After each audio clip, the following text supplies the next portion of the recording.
श्रीमद् भागवत पुराण की जय। राधे राधे भक्तों, श्रीमद् भागवत पुराण के आज महात्म्य में प्रवेश करते हैं। भक्तों, इस संसार में रहने वाले समस्त प्राणियों में दो इच्छाएं हमेशा रहती है। एक, जब तक इस संसार में रहे तब तक उसका जीवन आनंद में हो, और दूसरा, इस संसार को छोड़ के चला जाए तो उसका मिलन परमात्मा से हो जाए, मोक्ष की प्राप्ति हो जाए, स्वर्ग की प्राप्ति हो जाए। भगवान भी बड़े दयावान है, कृपा निधान है। उन्होंने एक मार्ग बना लिया है। कौन सा मार्ग? भगवान से प्रेम का मार्ग, श्रीमद् भागवत पुराण की कथा का मार्ग। संसार का ये मानव इस मार्ग पर चलकर अपनी इन दोनों इच्छाओं को पूरा कर सकता है। बोलिए राधे राधे। यदि भगवान से प्रेम करना है तो पहले भगवान के गुणों को, भगवान के स्वभाव को जानना होगा। बिना भगवान के गुणों को और स्वभाव को जाने बिना भगवान से प्रेम और भगवान से संबंध नहीं हो सकता है। तुलसीदास जी ने कहा है, जाने बिनु नाई होई परतीति, बिनु परतीति होई नहीं प्रीति। किसी से प्रेम जब तक नहीं हो सकता है तब तक उस व्यक्ति के गुणों के बारे में, स्वभाव के बारे में जान नहीं पाते। बोलिए राधे राधे। तो हमें भगवान के गुणों को जानना है, भगवान के स्वभाव को जानना है, तो श्रीमद् भागवत पुराण के महात्म्य को जानना होगा। और यदि श्रीमद् भागवत पुराण के महात्म्य को जानना है तो श्रीमद् भागवत पुराण के प्रथम श्लोक को जानना होगा, क्योंकि श्रीमद् भागवत पुराण का प्रथम श्लोक ही श्रीमद् भागवत पुराण का महात्म्य है, उसकी महिमा है, श्रीमद् भागवत पुराण का संपूर्ण सार है। जिसने भागवत के प्रथम श्लोक को जान लिया तो समझ लेना उसने संपूर्ण भागवत को जान लिया।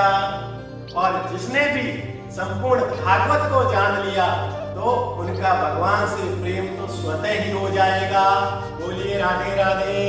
तो आइए भक्तों, आप श्रीमद् भागवत पुराण के इस प्रथम श्लोक के द्वारा भगवान के गुणों को, भगवान के स्वभाव को जानते हैं।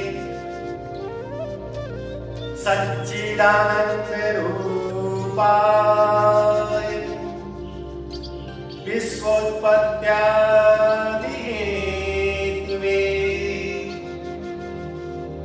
तापत्रय विनाशाय श्री कृष्णाय वयं नमः। इतने अद्भुत गुण मेरे प्रभु के, मेरे गोविंद के, मेरे ठाकुर के। सत्य चिद आनंद का स्वरूप, सत्य इस संसार में रहने वाले, इस संसार के मोह में पड़े हुए, वो इस संसार को ही सत्य समझते हैं। जो इस संसार की जितने भी वस्तुएं हैं उनको ही वो सत्य मानते हैं।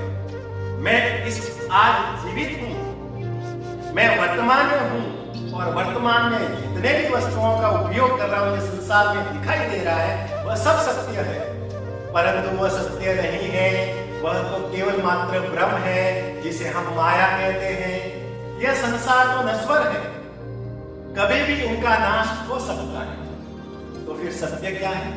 सत्य तो केवल एक मेरे पर भगवान है, मेरे प्रभु है, मेरे गोविंद है, मेरे ठाकुर है, वही सत्य है। क्योंकि जब ये संसार नहीं था तब भी मेरे ठाकुर जी थे, जब ये संसार है तब भी भगवान, जब ये संसार है तब भी ये भगवान है, और ये संसार नहीं रहेगा तब भी मेरे भगवान रहेंगे। यही सत्य है। सत्य तो केवल एक मेरे भगवान है, क्योंकि वह अनादि है, वह शाश्वत है, वह सनातन है। इसलिए सत्य केवल एक ही है, वह है मेरे प्रभु, मेरे ठाकुर, मेरे भगवान श्री कृष्ण। ये है भगवान।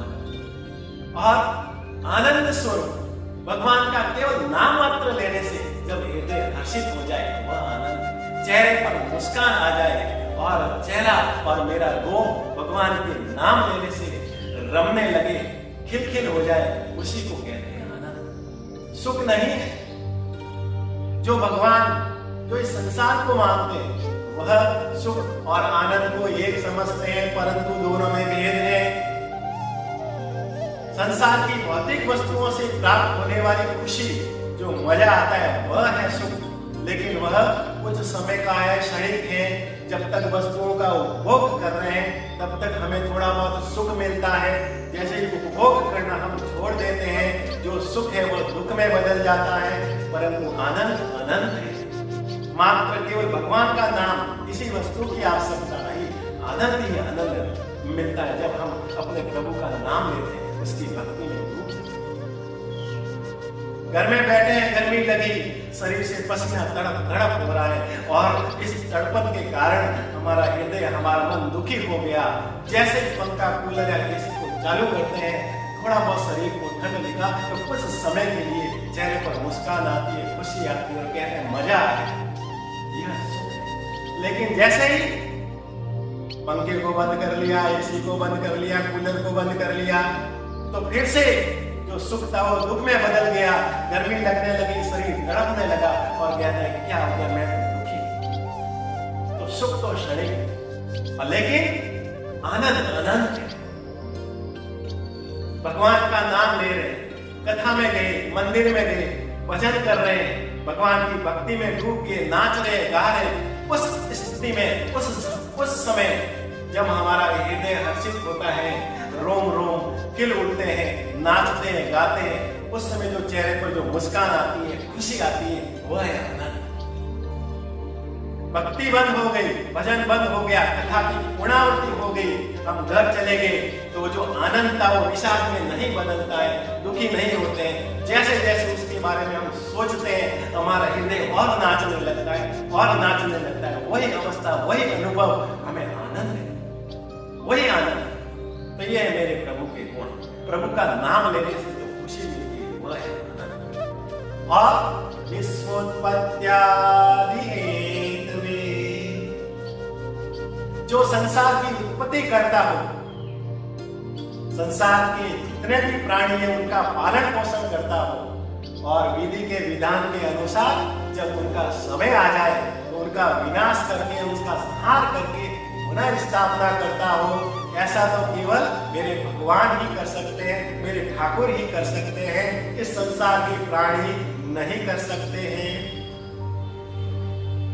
यदि कोई यह कह ले कि मैं इस देश का, इस विश्व का सबसे अमीर आदमी हूं, मैं इस देश का और इस विश्व का, इस संसार का सबसे शक्तिशाली आदमी हूं, उनको जाके पूछो, यदि तुम अमीर हो, शक्तिशाली हो, तो क्या संपूर्ण देश का, संपूर्ण विश्व के प्राणियों का भरण पोषण कर सकते हो? यदि थोड़ा बहुत भी प्राकृतिक आपदाएं आ जाए, कहीं भूकंप, कहीं तूफान, तो उनसे जो विनाश होता है, क्या उनकी पुनर्स्थापना तुम कर सकते हो? वह कहेगा नहीं, मेरे में इतना सामर्थ नहीं। ऐसा सामर्थ तो मेरे गोविंद, मेरे ठाकुर में, मेरे बांके बिहारी लाल में। बोलिए राधे राधे।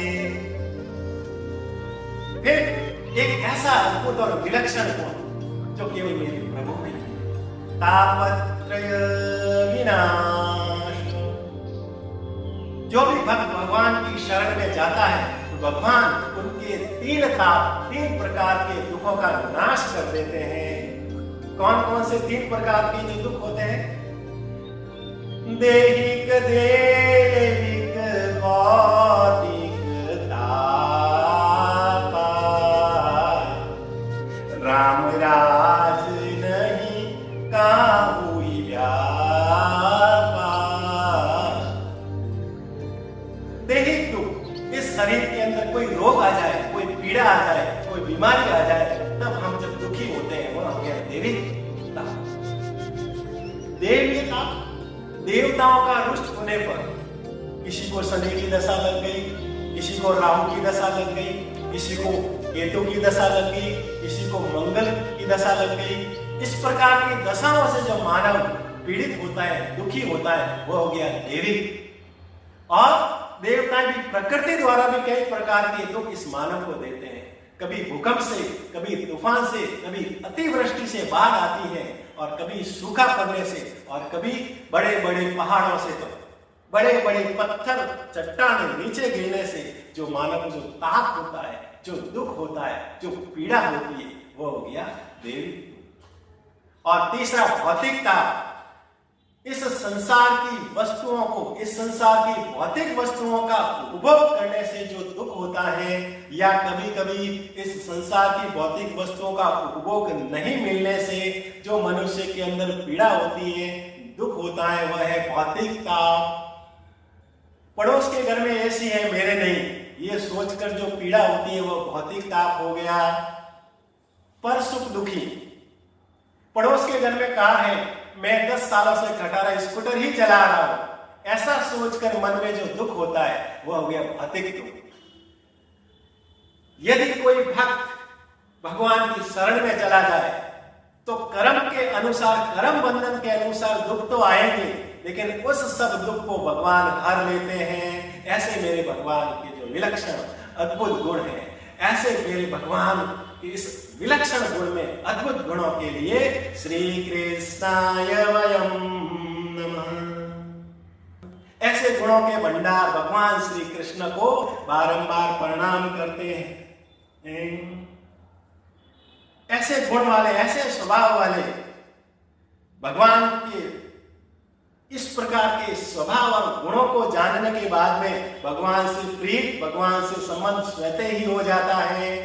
और इतने गुणों को जानने के बाद भी यदि किसी को भगवान से प्रीति नहीं लगे, भगवान से संबंध नहीं जुड़े, तो समझ लेना, या मैं समझता हूं, इस संसार का वह सबसे अभागा, सबसे दुखी और सबसे दुर्भाग्यशाली प्राणी है। बोलिए श्रीमद् भागवत पुराण।